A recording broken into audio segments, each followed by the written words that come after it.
nananalo, nawawala ang galit ko. Pag talo ay palalayasin ko, pati kulungan sisirain ko.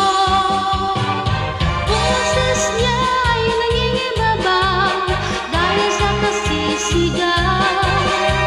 Manok niya ay napuruhan na hanggang sa natalo na.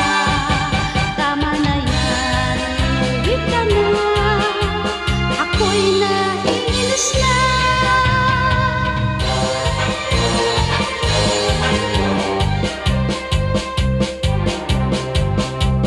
Umaga palang manok na ang hawak niya, pinag-i-exercise at pinaliguan pa. Hindi ko na alam sinong mahal niya talaga, ako ba o ang manok niya talaga. Pag nananalo, nawawala ang galit ko.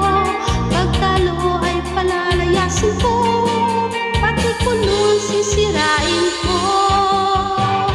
Boses niya ay nangingibabaw dahil sa kasisigaw.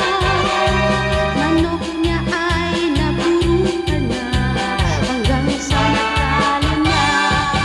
Tama na yan, uwi ka na, ako'y naiinis na.